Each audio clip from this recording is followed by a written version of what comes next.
देश के कई पौराणिक मंदिर हैं, लेकिन मध्य प्रदेश के उज्जैन में एक ऐसा मंदिर है जो साल में सिर्फ एक ही दिन खुलता है। हम बात कर रहे हैं नाग चंद्रेश्वर मंदिर की।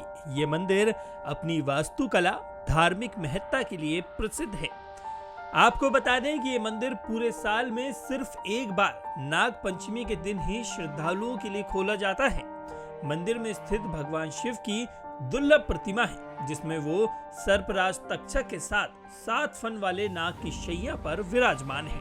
इस प्रतिमा को दुनिया भर में अद्वितीय माना जाता है। यहाँ स्थापित मूर्ति में भगवान शिव 7 फनों वाले नाग की शैया पर विराजमान है।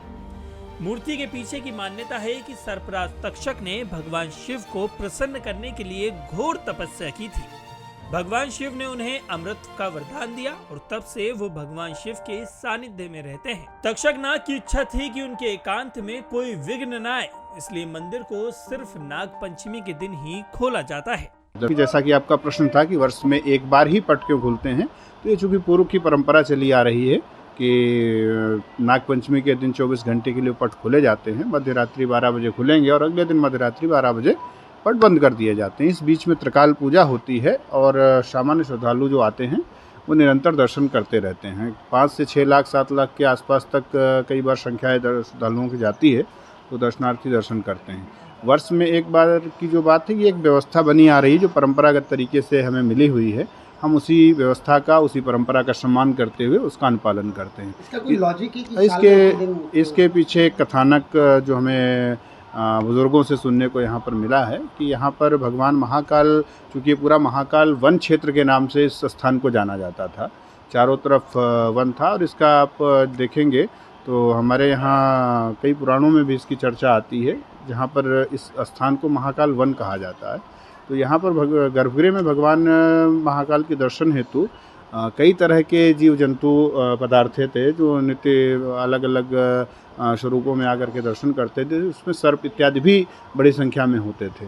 तो उस समय जो साधक या यहाँ पर जो साधना करने वाले जो तपस्वी मनीषी लोग जंगलों में यहाँ पर रहा करते थे, वो जब दर्शन करने जाते थे तो कहीं ना कहीं एक भय का वातावरण बनता था। आम श्रद्धालु भी जाते होंगे तो भय का वातावरण बनता होगा। तो उसके लिए फिर एक ये स्थापना उस समय के लोगों ने की कि आप सब लोग भगवान महाकाल का चूँकि दर्शन करने का सबको अधिकार है, तो आप सब लोग ऊपर जाकर के दर्शन करिए और वर्ष में एक दिन आम सभी श्रद्धालु आकर के आप सबका दर्शन, उस स्थान का दर्शन करेंगे। तो ऐसी किंवदंतियाँ यहाँ के लोक मान्यताएँ जो हैं वो हैं।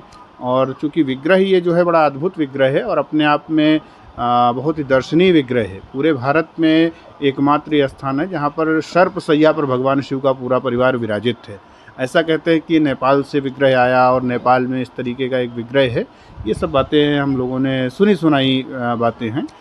हम चूँकि नेपाल अभी उस परिदृश्य से नहीं गए कि उस विग्रह को देखा जाए, लेकिन भारत में मैं ये कह सकता हूँ जितने भी देवालय शिवालय में जाने का मुझे अवसर मिला है, अभी तक कहीं पर भी इस तरह का अन्यत्र कहीं ऐसा विग्रह देखने को नहीं मिला। अपने आप में बड़ा ही अद्वितीय विग्रह है। तो आप सभी श्रद्धालुओं से मेरा आग्रह है, सब लोग अपनी सुरक्षा को ध्यान में रखते हुए आइए और ससम्मान दर्शन करिए भगवान नाग चंद्रेश्वर के।